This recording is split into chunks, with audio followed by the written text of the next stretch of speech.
effort. As a senator, once you are given recognition and take the floor, you can hold the floor for as long as you can physically hold the floor. But you cannot sit down. You cannot yield to another senator for anything other than a question. And basically, you have to keep talking during the time that you're there. You can't say, give me a couple of minutes to go off to the bathroom. You cannot leave the floor or leave your seat. So it is a measure of endurance. So the idea here, yes, was to break Senator Thurmond's record, but also to break through the Senate's partisan noise. Many see Booker's efforts as a way to move the needle on public opinion, since Democrats have lacked the ability to fight back against President Trump and his Republican congressional colleagues. Natasha, back to you. All right, Teresa, thank you. President Trump is getting set to announce more tariffs tomorrow, a day he's been referring to as Liberation Day. He's expected to announce reciprocal tariffs that would raise U.S. import duties to the same level as the ones other countries put on American goods. It's not yet known which countries, though, would be affected or how financial markets might react. Even some of Trump's Republican allies have expressed concerns about possible unintended consequences. Wrong kind of tariffs on the wrong country at the wrong time could cause inflation. Maybe rocky in the beginning, but I think that this will make sense for Americans and it will help all Americans. Several of America's trade partners have already signaled plans to push back. The European Union says it will support its member countries and will take retaliatory steps if necessary. And coming up at 10:30, we're taking a closer look at the impact of tariffs on the U.S. car market. Mass layoffs underway at the Department of Health and Human Services. Employees received notice today that their jobs were being eliminated. The 10,000 cuts expected to impact the FDA, the CDC, and the Centers for Medicare and Medicaid Services. New HHS Secretary Robert F. Kennedy Jr. says the overhaul is part of a pivot toward disease prevention. Critics say the moves will make it harder for the country to track public health threats, respond to outbreaks of disease, and make advances in research. And for the latest updates out of the Trump administration, you can download the free Fox Local app, where you can stream our newscast anytime. Well, new tonight, a federal judge ruling the battle over Mahmoud Khalil's deportation. Released more than 100 photos showing the inside of a home where authorities say a woman held her stepson captive for nearly 2 decades. Kimberly Sullivan pleaded not guilty to multiple charges last week. Last month, she was arrested after her 32-year-old stepson said he set fire to their home in Waterbury, Connecticut, in the hopes of being rescued by firefighters. Sullivan's attorneys say that releasing the photos was reckless and will only hurt his client's chance for a fair trial. He also said new information that'll help Sullivan's case was underreported by the news media. One media outlet reported that in 2005, the police went to the home. They spoke to the individual. They reported that he appeared healthy and happy, and that the residence appeared normal and lived in. The defense attorney says he believes the photos were made public to sway public opinion and to bury the positive nature of that 2005 police visit. All right, let's talk about the weather now. The big headline, the weather whiplash. That's right. Chilly today, chilly tomorrow, but then another swing in temps. Nick's here to break it all down. All right, so another swing means we go back up. Exactly, but what goes up must come down eventually, right? So remember yesterday we were in the high 70s in parts of New Jersey, low 70s in town. Today we were in the low 50s most of the time. Now we're back to the 40s. Well, there are now 1 million new reasons not to text and drive. Grants are allowing New Jersey police departments to step up patrols. All right, and the goal is to catch you in the act. Fox 5's Arthur Chan has more on the distracted driving crackdown. Taking your eyes off the road. It may seem harmless to do it for just a second or two, but the consequences of distracted driving are simply deadly. Just look at these real videos from a AAA study on distracted driving, and apparently you don't have to be a researcher to know it's a problem. When they're driving, they play with their phone like this. I almost see people hit people crossing the street. They don't even see them. Well, this month of April will shower attention on the deadly habit. AAA calls it Distracted Driving Awareness Month, and New Jersey has launched their Put the Phone Away or Pay campaign, giving 158 law enforcement departments a total of $1 million in grants to write tickets to crack down on distracted drivers from right now until April 30th. AAA says it is an especially deadly problem here in the Garden State. In New Jersey, between 2020 and 2024, there were nearly 390,000 crashes involving a distracted driver. Over 50,000 of those crashes resulted in an injury, and more than 800 were fatal, and that's more than New York. It may seem like a pipe dream to get people to step away from their cell phones, but AAA reminds us that not too long ago, it seemed impossible to get most Americans to buy into wearing their seatbelts. But they said the combination of education and enforcement has made it so that now it's second nature. Drivers and pedestrians tell us they support the new ticketing initiative, especially if it's combined with an educational element. Yeah, I'd support it as long as it's an issue, yeah. Yes, you should maybe programs for drivers to learn, like videos or something on the internet where they can access and learn how to drive. A ticketing effort where the destination is to drive home how being distracted while driving destroys lives. In Weehawken, New Jersey, Arthur Chien, Fox 5 News. The NYPD releasing a photo of an additional suspect they say vandalized police cars last Sunday morning. Police say a mob gathered on Rockaway Boulevard in Ozone Park around 1 o'clock in the morning on Sunday and smashed the windows and dented the sides of 3 police cruisers. Several suspects were arrested later that morning for similar incidents, but police are working to make more arrests. If you have any info on any of the people you see in these photos, you are asked to call Crime Stoppers. New Jersey now has a new law that cracks down on shoplifters. Governor Murphy is signing the bill that brings more serious consequences for those who engage in organized retail theft, where they coordinate a smash and grab type robbery and haul away large amounts of merchandise. The law includes extended prison terms on repeat offenders. Retailers welcome it, saying thieves were targeting New Jersey because surrounding states already had similar laws. Relatively recently, New York and Pennsylvania have passed similar legislation, and I've been told by many retailers that because of that, they've seen crews that typically operate in Pennsylvania or operate in New York have come over the border and have been operating in New Jersey at a higher frequency, knowing that they didn't face the enhanced penalties that they might face in Pennsylvania and in New York. So this legislation is going to put that to a stop once and for all. Get your ass out of New Jersey and stay out. Oh boy, well, the law received unanimous support in the state Senate and Assembly and goes into effect immediately. Was not expecting him to say that. He's not messing around. All right, movie director Oliver Stone calling on Congress to reopen the investigation into the JFK assassination. He testified at a federal secrets task force meeting today on Capitol Hill where witnesses and lawmakers talked about recently declassified documents about the killing. Stone, of course, directed the 1991 film JFK, which suggested the Kennedy assassination was part of a government conspiracy. While some experts say the papers did not shed new light on the case, Stone and others are urging even more transparency. It's a cliche, but it's true. Secrecy is the enemy of democracy.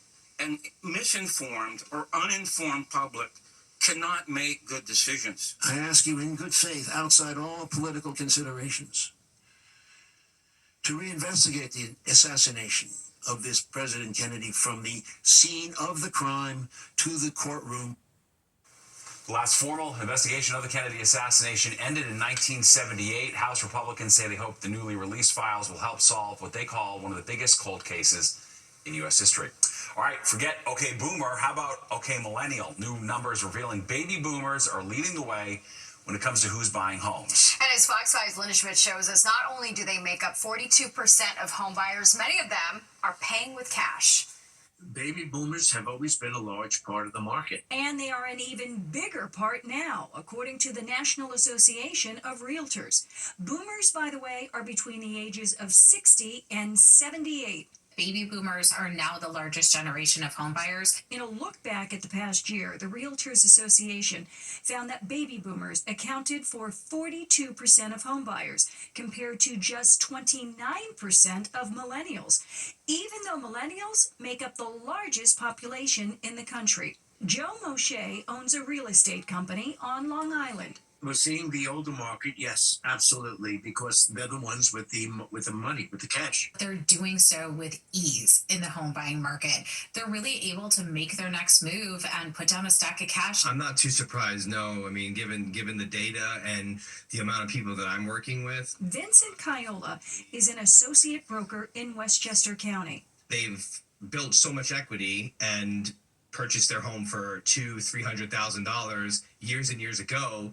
And now today, the home is worth close to $2 million in certain areas. Baby boomers are retiring, downsizing, and moving closer to family and friends, while millennials are just getting started and many are struggling. They're scraping together the ability to have a down payment. They're doing so in an inflationary environment with higher rents, with student loan debt, childcare costs. So in this case, for some people, being north of age 60 is a benefit.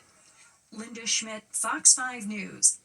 All right, the wait is over. Outdoor dining season in the city is officially here. All right, it does come with new rules, though. We're going to check in with the restaurant owner to see how it's going so far. Plus, barking up the wrong trees, the fight over a plan to chop down trees to make way for a pedestrian plaza.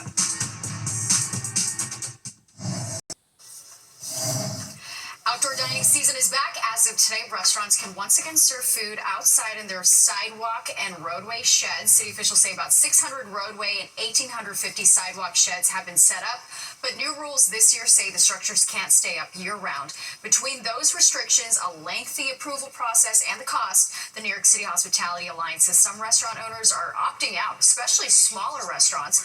One owner we talked to says his restaurant is ready to go, but it wasn't easy.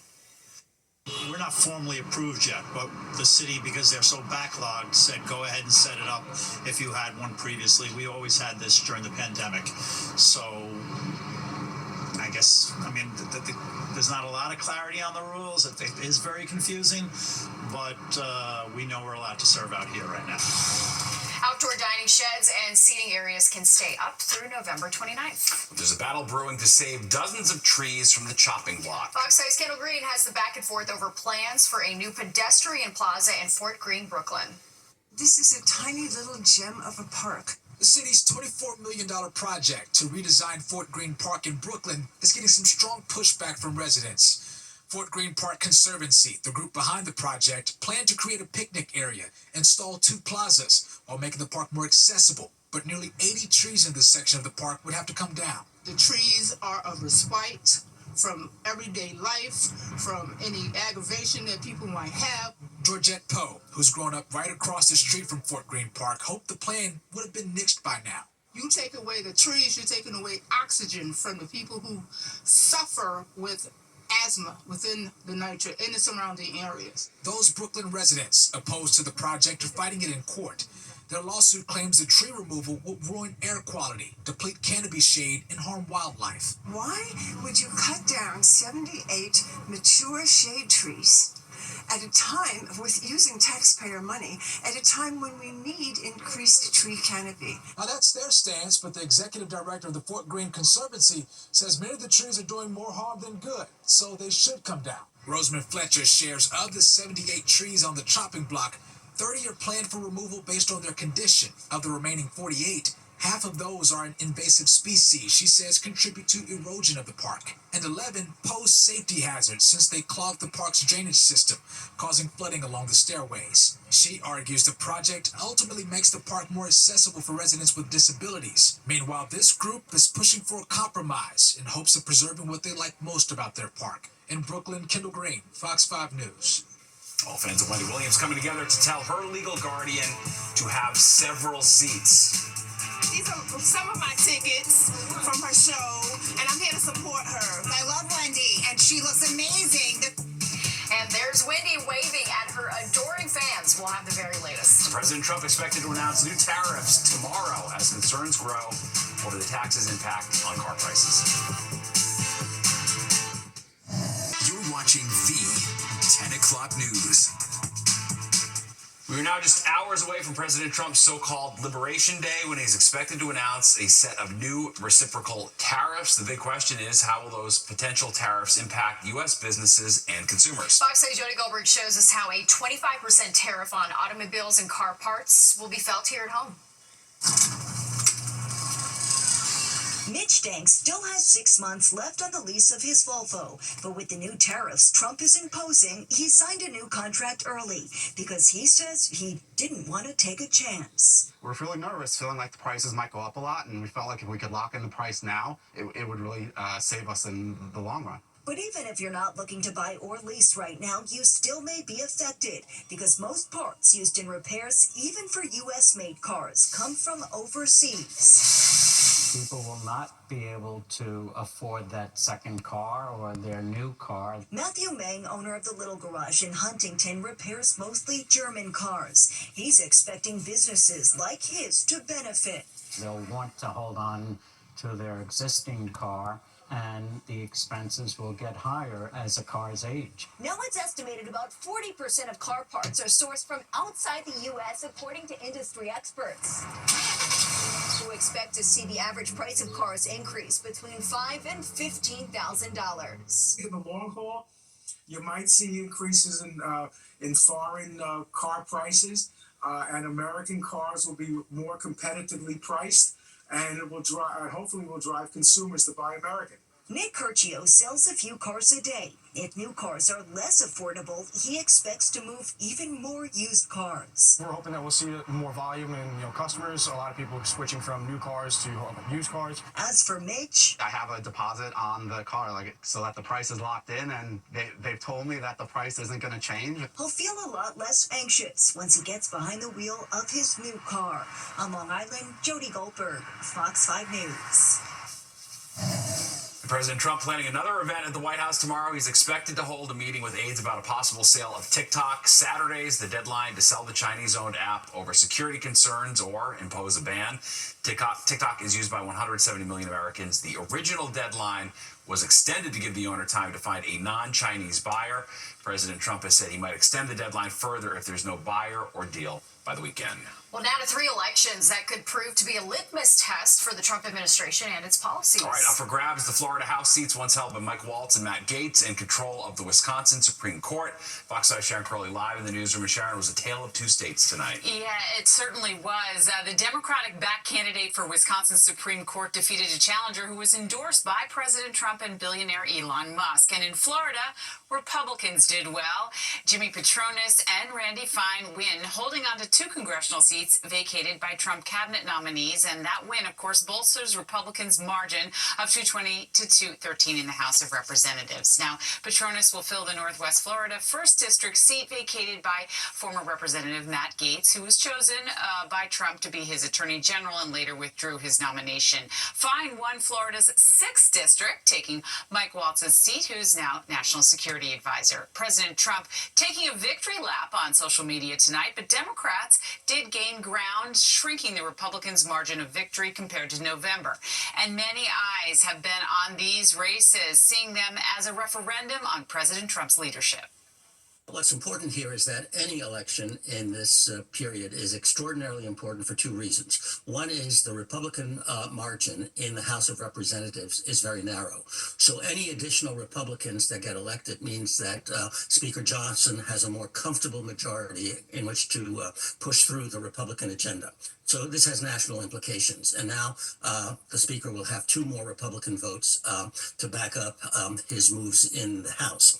The other element, of course, is to get sort of a national gauge as to how voters are reacting to Trump's agenda and the cuts and pushbacks that he's been doing against the federal government.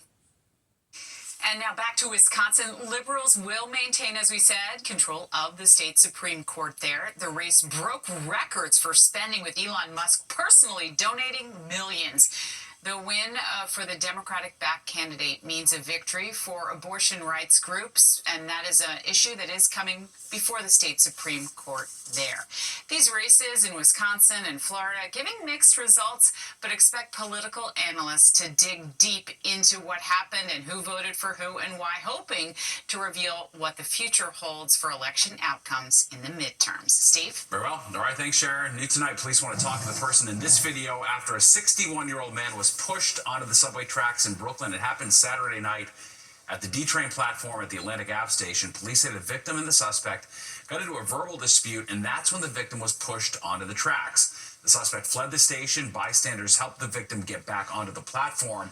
He was treated for cuts to the face at a nearby hospital. Anyone with any info is asked to call Crime Stoppers. Supporters of Wendy Williams rallying for the former talk show host today. They gathered with signs outside of the assisted living facility in Hudson Yards, where Wendy says she's being locked up against her will, and was waving at them there through the window. Williams is fighting to end the legal guardianship she's been in since 2022 after being diagnosed with aphasia and dementia.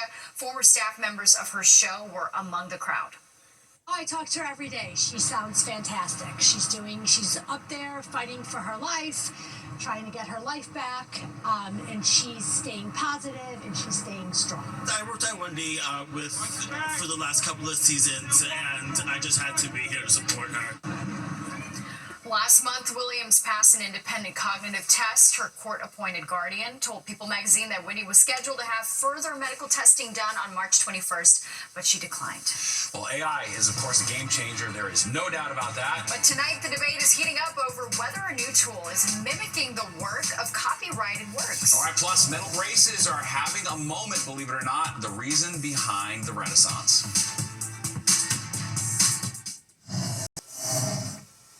New concerns over artificial intelligence tonight after OpenAI unveiled a new image generator, which people have been using to mimic the work of a prominent Japanese animation company. All right, which is Fox 5's Teresa Priolo shows us, is raising concerns about artificial intelligence tools being trained on copyrighted works. A goldfish. Sasuke!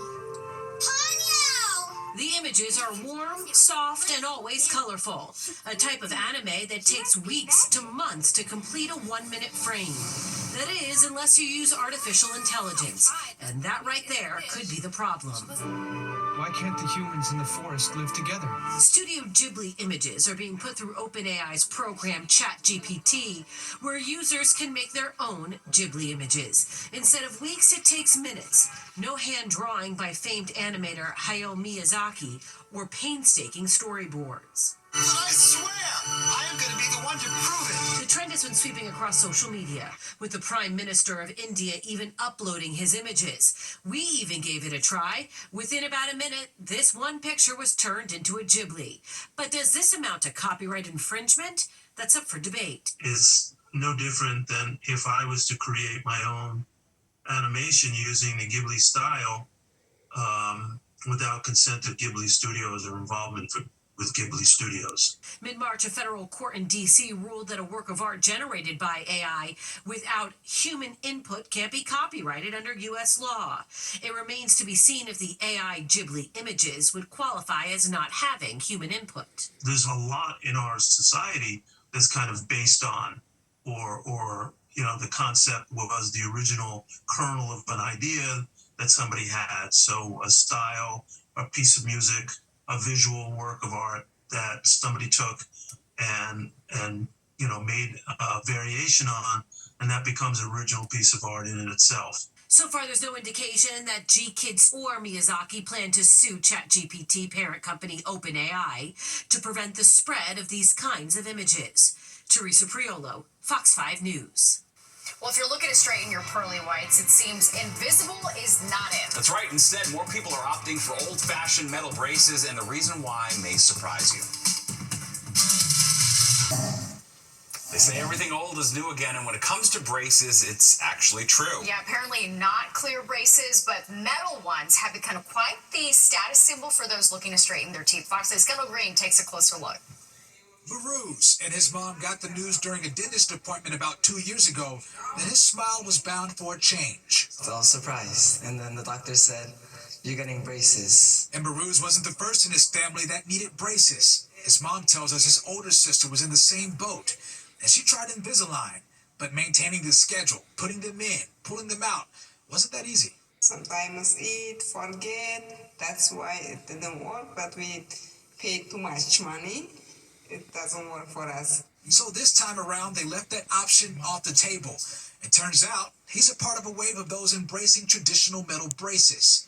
Biological and holistic dentist Dr. Michelle Jorgensen shares on a weekly basis she's noticed a shift in her office. Maybe, one a day or one every other day.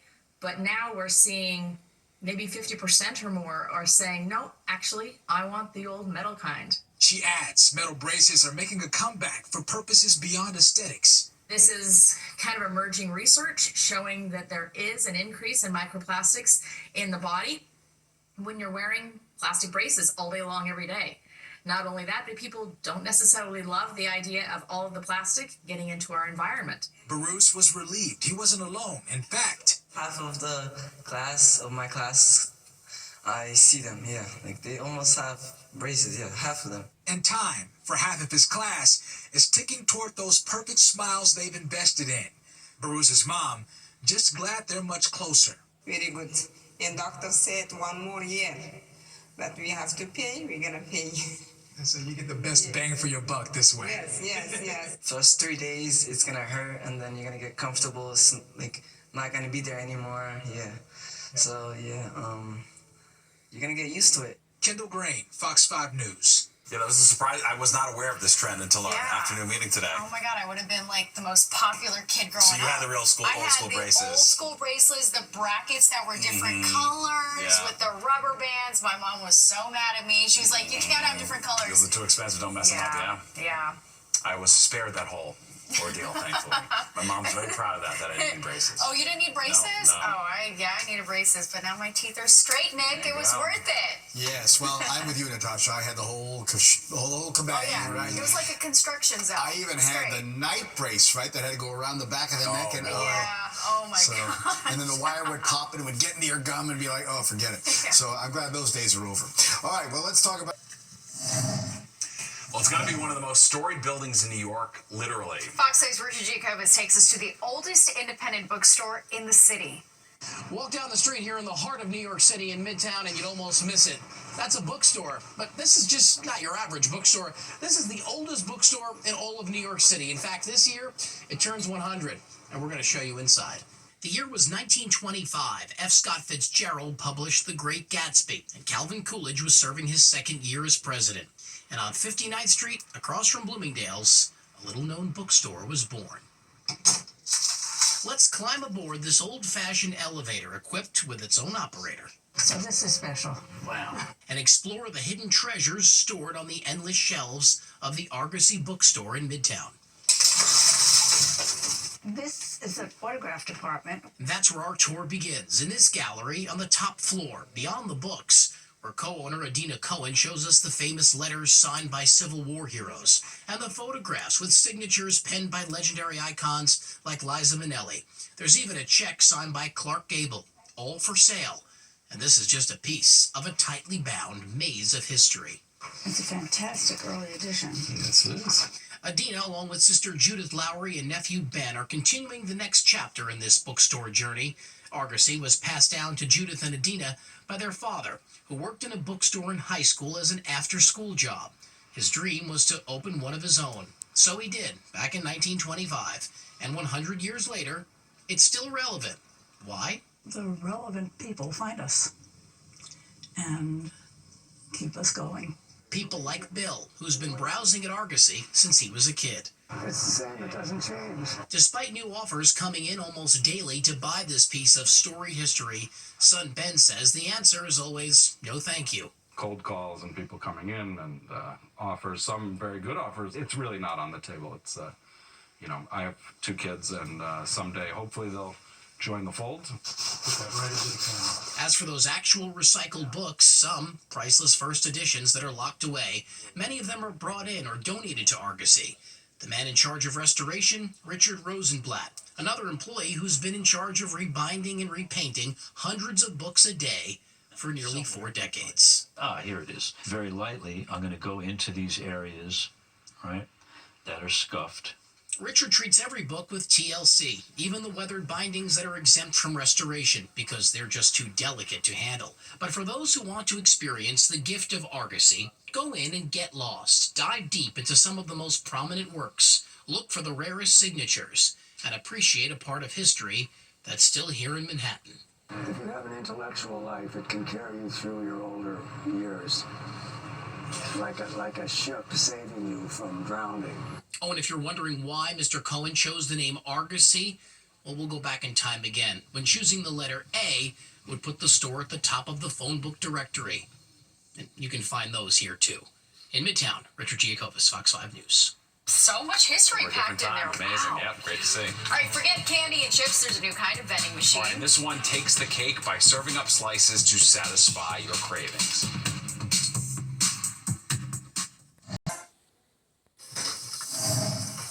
Satisfying your sweet tooth just got easier in Seattle. A self-taught baker sells her desserts from her front porch using what she calls a cake coop. All you have to do is scan the QR code, browse the menu, and pay online. Then the machine unlocks so you can grab your treat and go. Efficient and delicious. There you go, sold. All right, well, that does it for us tonight. If you missed any part of the 10 o'clock news, you can always catch an encore on our free streaming app, Fox Local. Where you can stream our newscasts anytime. Have a great night. We'll see you